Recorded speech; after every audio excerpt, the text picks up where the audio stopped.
Greetings, listener, and welcome to another episode of DOL Pod. I am your host, Dr. Morris Thomas, Assistant Provost for Digital Online Learning and also Director of our Center for Excellence in Teaching, Learning, and Assessment here at Howard University. Welcome to our DOL Pod. And for those who don't know what DOL is, that's Digital and Online Learning. And so this is a podcast to discuss all things digital and online learning.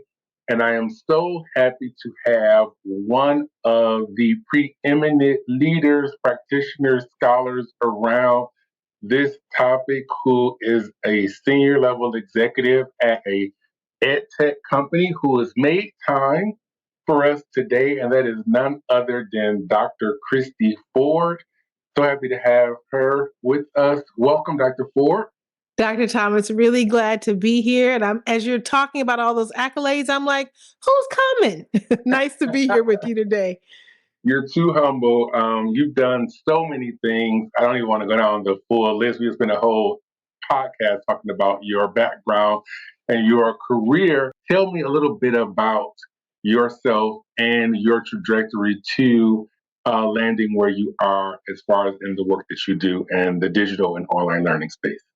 Sure. Thank you for the question. And I guess I will say I serve as Chief Learning Officer at D2L, Desire to Learn, an education technology company. And I think when I talk about who I am, I think I'm an educator above all else. I think that when I think about who I am and my identity, I think in some ways being an educator is my first love. Like Dr. Thomas, I imagine I can you can relate to this, but I love watching people have those aha moments and being a part of empowering their growth and development. And so I have been an educator for as long as I can remember. Fun fact, while I was getting my PhD, I even went and got a fitness certification so I could teach there too. So education is just something that I think I just espouse in terms of my identity. But started out in K-12, had the opportunity back in the early days to work with, early 2000s, to work with young folks on the spectrum, autism spectrum, and really opened my eyes to the opportunities around distance learning and digital learning and the strategies and how we can really utilize it as an equalizer. And then moved into higher ed, serving as Associate Vice Provost at places like UMGC. I had the wonderful opportunity to serve as Chief Academic Officer of a women's college in Kigali, Rwanda. And all of those opportunities have just brought me to where I am today. That is fascinating, Dr. Ford. I really love that you highlighted being an educator as one of the primary aspects, because I think a number of our, I'll say, listeners, some folks who are in the sphere of education and particularly higher education, do have a misconception and a misnomer that those of us who ascend in the technical sides and in positions such as a technical or ed tech company, that education is not at the premise. And I love that you highlight that it is. And in many cases, I would even argue, and I would love to hear your opinion on this, that you can't ascend to these senior level positions in these ed tech companies without truly understanding at a very deep level education and its many facets. I completely agree. I think that one of the reasons why I have enjoyed my time in the 3 years being here at D2L is that we understand that we're a learning first organization, and without the knowledge and experiences of being an educator, understanding instructional design, understanding the ways in which people learn, it's so critical to the ways that we build our products, our technologies. Like, it has to be the heart of everything that we do. And so I will say to you, for those of you who have the myth or don't understand that we're educators first, many of us, like you, Dr. Thomas, we're always trying to think about that Gandhi quote in terms of being the change we want to see in the world. And so it has allowed our path and trajectory to move us into these spaces in ed tech companies and ed tech fields. Absolutely. And I just must reiterate again, she's been a provost in Rwanda. She has worked at such institutions as University of Maryland Global Campus as a senior level leader.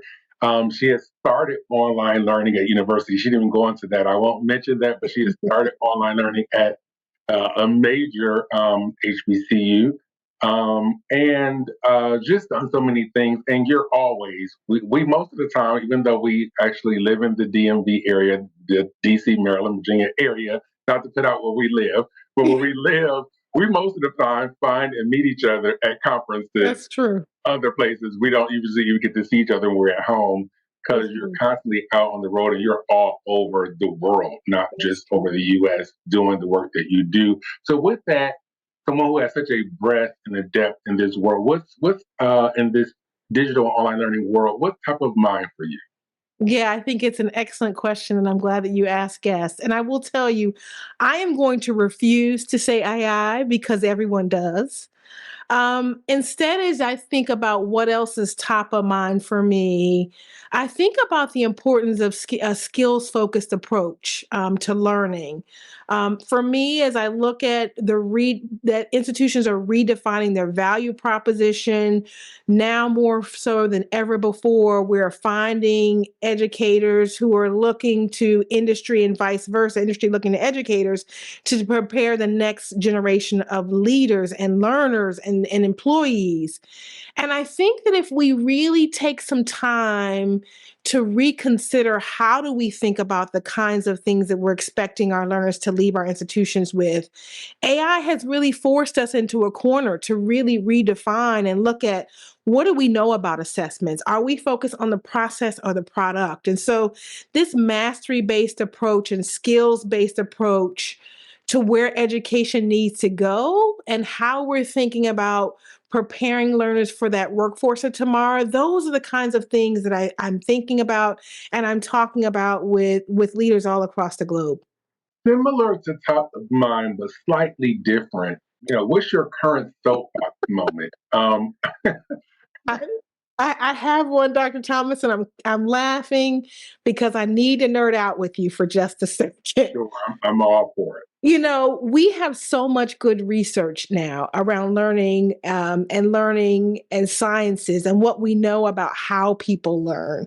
And so I will just say my soapbox moment right now is to get people to stop talking about learning styles. I mean, I've had to share research around learning styles and the myths that exist with several people recently. And not that we don't indeed have learning preferences, but what learning sciences is teaching us is that we can do better, right? We know more than just being a visual learner or kinesthetic learner. Like, let's really move away from some of that myth and really think about retrieval practice and spacing. Like, there are some such good research around the way people learn. I guess that's my soapbox right now. I definitely don't want to go fully down that, but I think that that is amazing because one thing I'll put as a question as opposed to as an argument Hmm. is when we focus too heavily on style, it Yes, really begins to put our learners into a deficit place or a place of limitation. absolutely. And so I Absolutely. think that what you mentioned about these other actual strategies, these other proven scientific aspects around learning is where we should be. So I couldn't agree more. So, with that, thinking about our learners, I Hmm. like to ask what is a favorite student or learner moment that you Hmm. So you kind of alluded to early in this conversation around my work at an HBCU starting. I had an opportunity to start 21 online programs at this institution, and I'll never forget a student that I like to affectionately call Mrs. Bernice.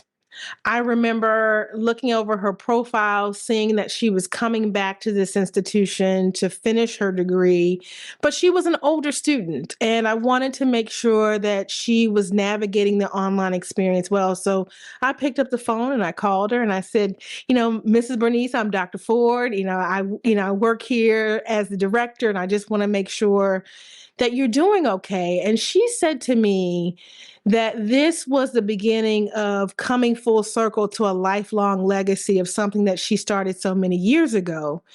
And in talking with her, I learned that several decades ago in the 70s, she was at this same institution and was caught after curfew talking with a boy and was let go from the institution. And here she was almost 30 years later, coming back to her same HBCU with that same pride and opportunity. And online gave her the opportunity to finish that degree where she started. And so when we talk about the opportunity to reduce barriers to serve, to create access, and provide students with educational opportunities and opening doors, I always harken back to that story and having that opportunity to see her go across the finish line. That is amazing, and it really gives me a chance to do a shameless plug and commercial for one of our programs, and also the model that we have within the Office of Digital and Online Learning here at Howard University is advancing opportunities and expanding our reach. And your story that you just shared about Ms. Bernice is exactly what online learning does. And for all of those who are still questioning the value and the credibility and the viability of online learning.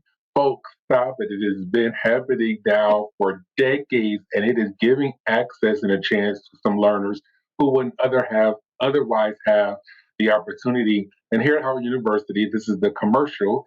We do have a degree completion program that was just launched this past year. It is leading to a Bachelor of Science in Human Development, which actually gives many possible opportunities for career advancement.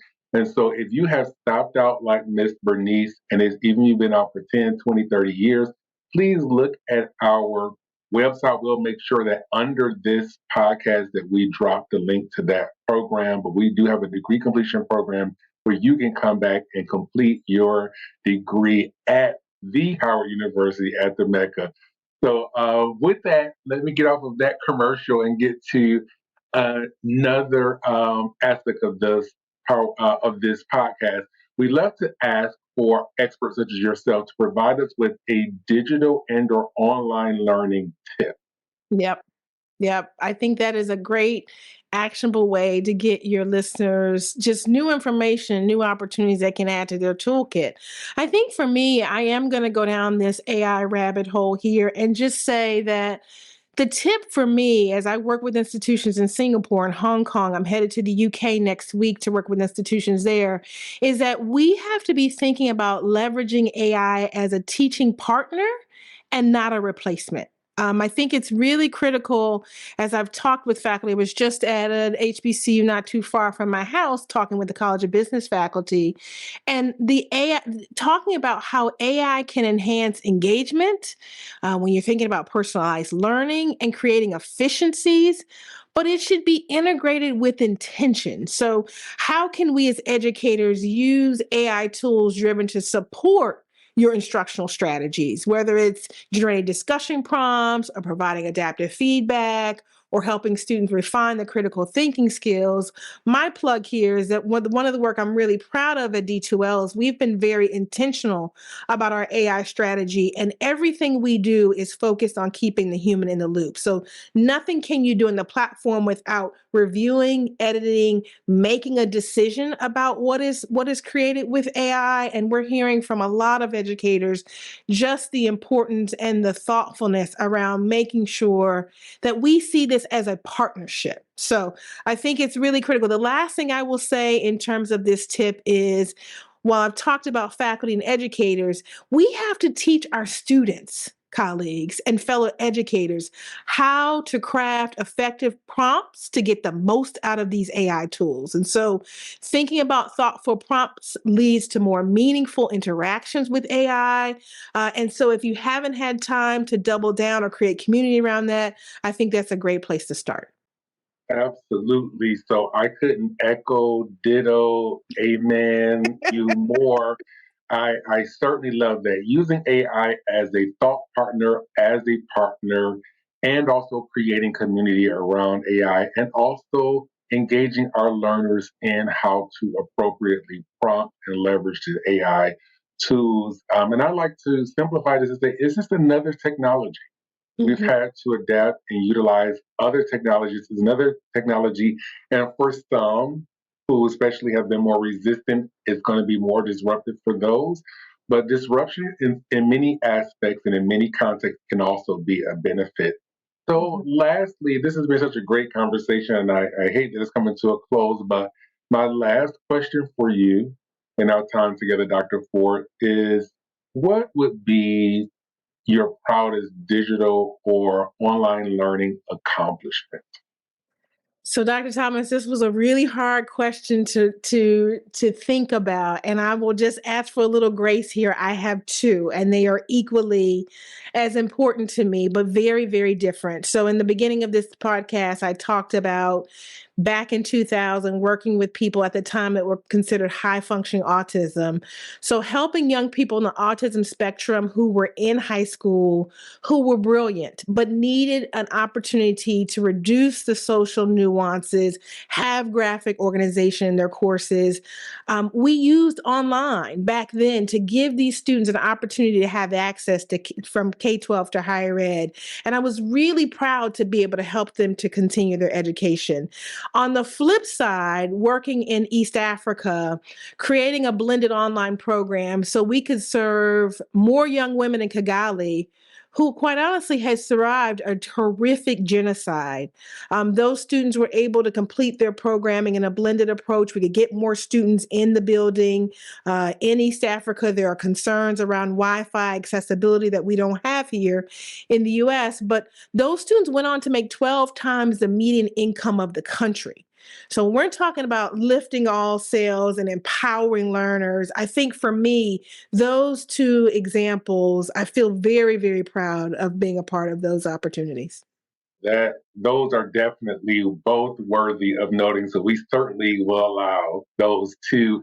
And I love again back to this idea of advancing opportunities and expanding our reach. When you talked about the economic impact to those Mhm. students in East Africa, there's really no limitation to the possibilities that digital and online learning context and technology and implementation and modalities and delivery, all of those things offer to our learners. So this was amazing. Could definitely talk to you much longer, Dr. Ford, but thank you for making the time for our podcast here at Harvard University, the DOL Pod.